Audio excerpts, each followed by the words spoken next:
3 case studies showing ICT supporting hard-to-teach topics in secondary English. Using a visualiser camera to show pupils' work to the whole class. Using discussion threads to study the GCSE poetry anthology. And making video trailers based on a set book.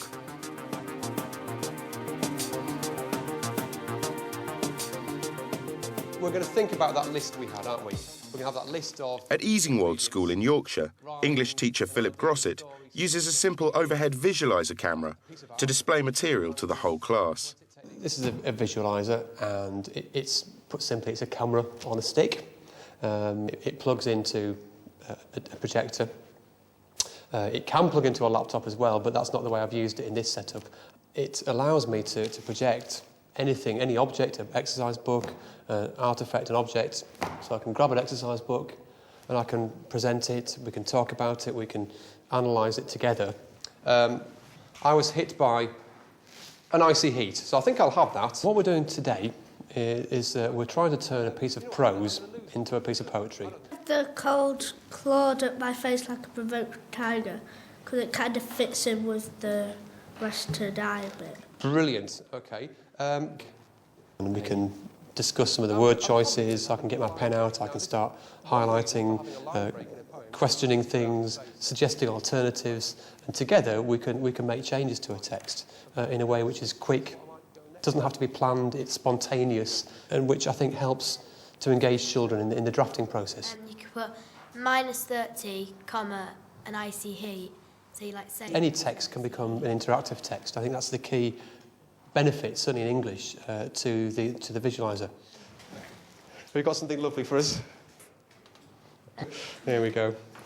Because, I chose all of them because they all sort of tie in together with all snow and the fact that the person is sort of on their own in the middle of this like snowy sort of place. Brilliant. You don't tell us that you opened up the tent, you don't tell us you stepped outside, you don't tell us you looked around, you've just kept the bits which are to do with mood and feelings. The particular hard to teach bit is that process of drafting. Because a typical problem that students have is looking at a finished piece and thinking, well, they can't get there, they can't get all the way to that wonderful finished piece. Or they make a first attempt at writing and they get stuck. They think that's it, they can't think how to change it. What have you got so far? Are you worried about it making sense? Yeah. Well, first of all, don't, because you don't need to worry about it making sense. Put down Fast and Furious Wind. What might go next? You might not use all of them, so if you don't like Rosy Red Nose, because you don't think it fits with the other things, just leave it out. Okay. I don't know whether it fits together or not. Okay. Is it easier if you just pick 3 or 4 lines and don't worry about the rest of them? Footprints made a slight imprint in the smooth snow. That would be a lovely way to finish it, wouldn't it? So why don't you try that? Right. Okay, what have we got there? We've got the blanket of night, inching across the sky, stretching for miles and miles, cheeks burning red. I felt so alone. Silence. Super, Katie. Really well done. I felt that putting the silence like that was going to be quite a good idea because it's the only one that's bold, so it's like alone. Mm-hmm. And when it's silent, most of the time you're alone. Absolutely. So we've got putting the word silence on its own. What I might do, actually, Katie, if it's all right, can I make a few changes? Yeah. We might mess around with punctuation. I felt so alone, silence. Now, if we want to really... The main role of the visualiser in this lesson is to open up that drafting process. So it makes that whole drafting process much more interactive. It opens up that thought process and it gives them ideas for how they can then go and redraft and change things. And it gets over that barrier that once something's committed to paper, it's permanent. It isn't. It should be a process of change, and I think the visualiser helps to encourage that. What else could we do? Anyone else has got a suggestion? What could we do with the layout of the poem, maybe? I might have put, you know, where the towering mountains bit, she's got quite a lot of long lines in it, like next to each other, and you could maybe even it out by putting like towering mountains, then you could on the next line put in front of me. That's a nice idea. So we might have some other shorter sentences. We might put some space, you know, before and after this, maybe, if we're laying it out. It's not a big thing, but we might put some space in. Yeah, we might have some other shorter sentences beforehand. So, yeah, really good idea. Excellent. Quite liked the bit at the start because it's where it says I stepped out of the trench which I slept. I inhaled a cold musty air. It has quite a good rhythm to it, and then I decided to add my breath simmered up the ice-infected slope because it sets the feeling of travel and what the landscape's like. Because if the breath's simmering in front, it's going to be cold. And after wilderness, it's like got a ... Then it's as I continued on my journey to like the finishing touch in a way. OK, so we've got a bit of suspense there, haven't we? Treacherous. No signs of being able to stop. Fading away until nothing is left. An unfamiliar stench. Stop. Tears rolling down my cheek. Pain. Right, it's very mysterious and enigmatic. Tell us about some of the choices you've made, Emma. Well, I put the stop because she was like, the poem was like going on about how bad it is. So like, it's just like stop everything that it's saying. Like. OK. If that makes sense. Again, do you mind if I scribble, Emma? No, that's I fine. like scribbling. Treacherous. No signs of being able to sleep. Stop. Fading away until nothing is left. That line itself is brilliant. What about this line? What about this one-word line, stop? We could move that to the end, couldn't we? So maybe that's something to think about changing, cutting, changing, adding something to. So there's things we can do to carry on tweaking this. I think it's good because, like, if they've emphasised a word, you can see how they've done it, and you can see all the commas and all the punctuation that they've used. Rather than just the way that they say it, you can read it as well. I think students do come to enjoy having their work shared and critiquing each other's work, but it is a skill that needs to be developed. And ideally, the visualiser becomes embedded in day-to-day teaching, so they get used to it, they know how it works, and they get used to the idea that their work at any point could be displayed and could be shared with the whole group. And so it's a process of coaching, I think. But you know, the beauty of the visualiser is, from a technical point of view, it's not very difficult to use, and it's also the kind of technology that can be used without completely replanning what you already do. Do you want to come out and read it? Stick under the camera so we can see it.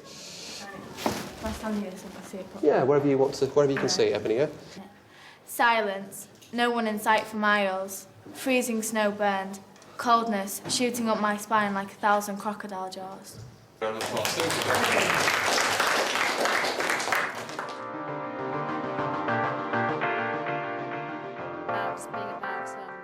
At Dane Court Grammar School in Kent, English teacher Carol Wheel uses wiki pages and discussion threads to help her Year 11 GCSE students study their poetry anthology. The anthology is a huge tome. It's 28 poems, and they've got to know them inside out. They could be asked to talk about any four, and they've got to interrelate them as well, make relationships and interpret. That's hard for A-level students, never mind for GCSE. And for a teacher, the hard thing is how to get it in their heads.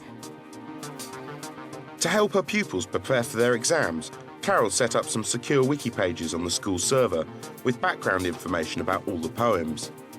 But she found the most powerful feature was the discussion area, where pupils could exchange their own ideas.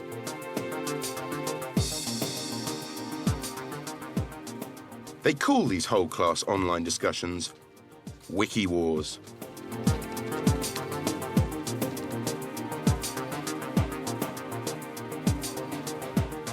We use our personal opinions and the notes to, like, war against each other.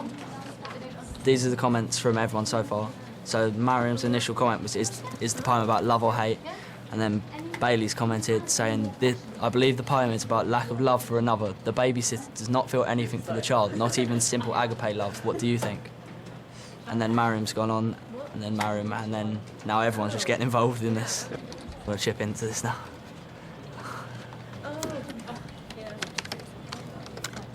I'm sending it to Mariam now because of what she's just said about... She said Kirsty is wrong, as she does feel a motherly love for the baby, and that's why this experience is so agonising for her. Yeah. I'm replying... That's one of those really hot words. It's far more fluid, it's creative, and they're actually doing the thinking. I'm simply the facilitator. So from that point of view, the hands-on approach and the sheer fun approach, the informal side of it, means that there's a whole range of being collaborative. There are people who would never have spoken to somebody else in the classroom or even questioned them. It's about whether it was a mother's fault that her son disappeared, and it's just started at the moment. But I'm going to try and argue with this person here.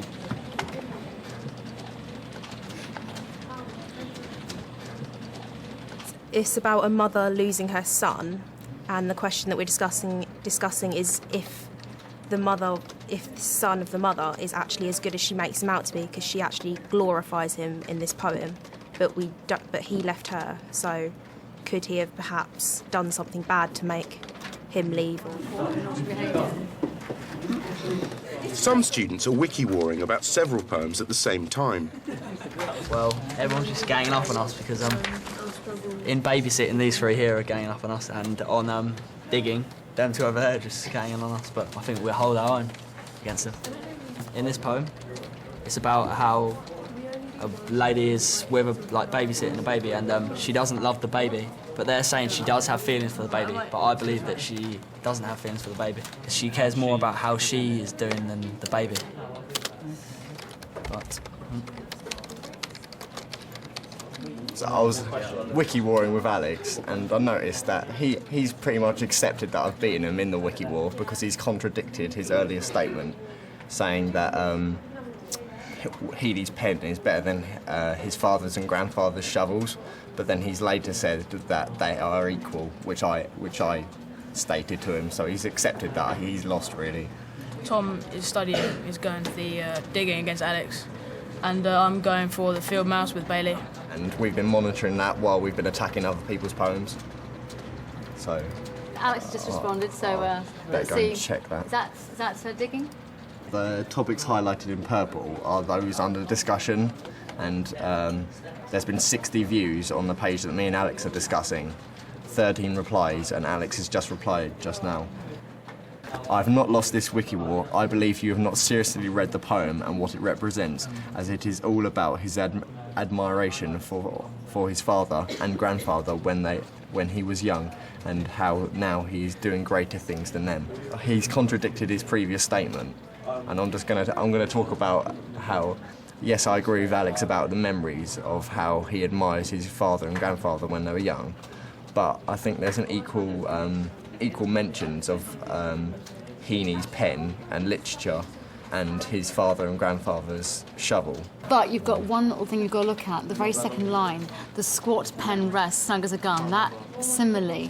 Why do you think he's using the word gun, like a cannon? What's he doing that the shovel didn't do? Attacking. What? The English, and I suppose he's bringing up imagery of the IRA.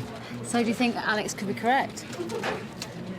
I know you'd hate to admit it. I don't like to admit it. I'm going to try and get out of it somehow. I simply pointed out a simple simile he might want to look at that might prove you were right. I'm winning this wiki war, so that's all that matters. You're going to win? Yeah. Come on, Alex, you've already lost one. Alex, I'm with you. This one is about politics, isn't it? Is it? Yeah. Yeah, about the Easter Irish. 1998, the Irish thing. How about you put in post a message or a subject? Post a message. Is this poem obviously political?